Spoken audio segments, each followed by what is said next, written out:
Today, folks, we're diving down into 4 stocks that I'm going to be looking at buying over the coming months that are sitting in a multitude of different sectors. One of these is a monthly paying utility stock. 2 of them are heavy-weighted tech companies, and one of them is a $40 million microcap stock that's going to be opening operations literally in my backyard that I'm continuing to analyze. If this is a conversation you think you'd appreciate, hit that like button, folks, because first and foremost, so many of you know that I'm currently fairly bearish on the market, and I'm not looking to buy these stocks necessarily tomorrow, because in my last few videos I told you I'm primarily focused on stacking cash because I already have such a large weighted portfolio that's worth around $395,000 with my cash and the current holdings, and I'm reinvesting all of the dividends, currently getting about $11,618 annually. So I'm going to let the dividends reinvest. I have them all set up on a drip currently, but most of my tax-free savings accounts are completely maxed, my retirement accounts, and in those accounts I'm primarily holding a lot of these ETFs like VOO and VDY, but in my individual accounts and my corporate account is where I'm going to start continuing to expand these individual holdings. I want individual stocks to make up about 10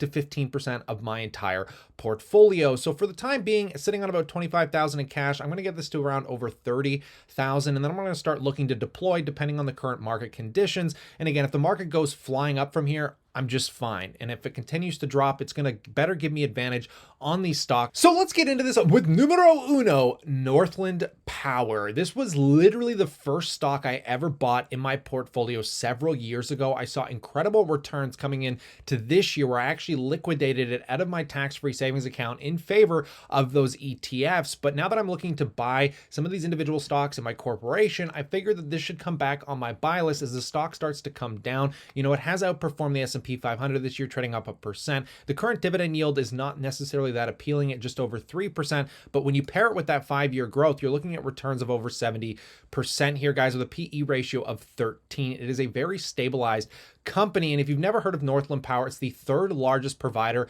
of natural energy globally as a company, guys, absolutely spanning from Japan all the way to Canada, the US, Mexico, all over the place. And what I have to take into consideration here, if you're looking to buy the stock as a dividend provider, it doesn't do a lot of increases. This thing has barely increased the dividend in the last 5 years. The last increase was between 2017 and 2018. So you need to kind of look at the stock when it's getting somewhat suppressed. And from a PE standpoint, we haven't seen a PE level on this basically since the March 2020 crash, but historically this is a 5-year low for a company like this, which is starting to make it very, very appealing. And I want to kind of add this to the already utility stock that I own is Fortis. And the reason I want to get some utilities is because they're largely one of the smallest sector exposures that I currently have, because they're not largely weighted in those ETFs. So that's one dividend stock that I would really like to kind of re-add to the portfolio. Now, moving into some of the tech giants, you know, I have been beating the crap out of Tesla stock, and I'm very bearish on it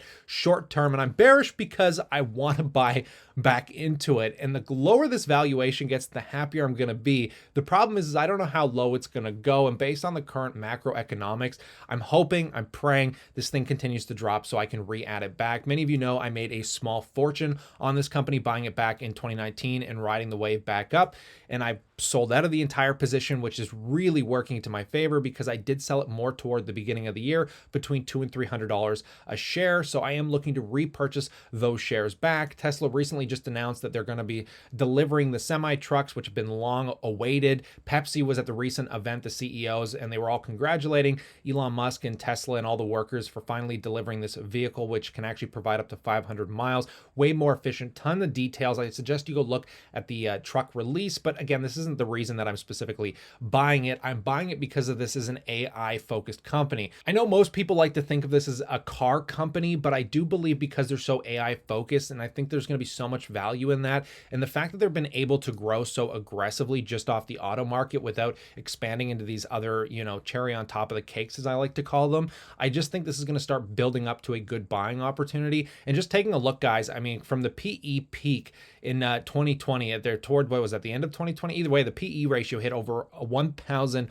100. But as the EPS has grown, guys, we are now down to about a 55 to 60 PE. And I know a lot of people think this is insane to talk about, crazy overvalued. But when you look at Amazon, I think this is probably the closest comparable. But do keep in mind, out of all the tech companies basically top weighted, outside of a few of them, Tesla's one of the only ones that's still continuing to grow through this recessionary period. As we can see going back, guys, in the early days when, Amazon just started to post positive EPS numbers, their PE ratio was 720, and sometimes in the past hit over 1,000. And then as the company's EPS began to grow, we noticed the the bottom line PE ratio dropping down into the 50s, and it's still relatively high today. And these aren't exactly one-to-one comparable companies, but when you look at the metrics, I find them very comparable from the trajectories they've been on. But nonetheless, let's talk about the third stock here, guys, being Google.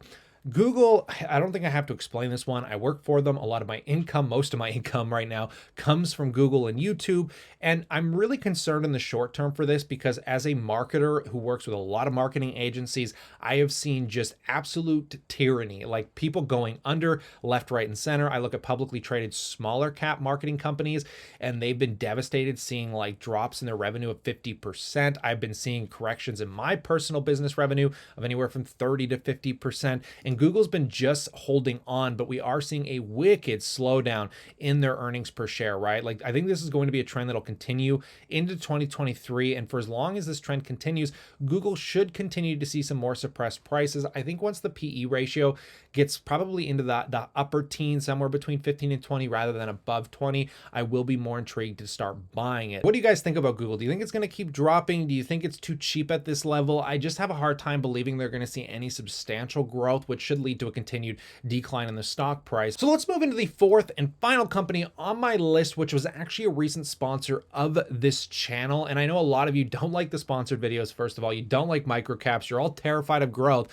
but Aduro Clean Technology is just really piquing my interest. You'll notice a lot of the companies that I'm looking to add to my portfolio are very forward looking, that are revolutionizing renewables, things with Tesla. They're all kind of falling in the same sort of category. And Aduro definitely meets that category list. And when we take a look at the year-to-date performance, it is outperforming the S&P 500, largely driven by a partnership they recently got with Shell, which is really helping solidify their future with a $45 million microcap. This is a highly risky investment and will not be a large investment in my portfolio. But if you don't know this company, they're using hydrochemolytic, a very complicated term where they're basically molecularly changing the structure of plastics and turning them into fuels. They're really claiming they can pull waste plastic out of the ocean, all those, because when you throw plastics into the recycling bin, they don't actually, 90% of them aren't actually getting recycled. They end up getting shipped to China. They become waste all over the place, basically, right? So they're claiming off one facility that they're going to be launching first and foremost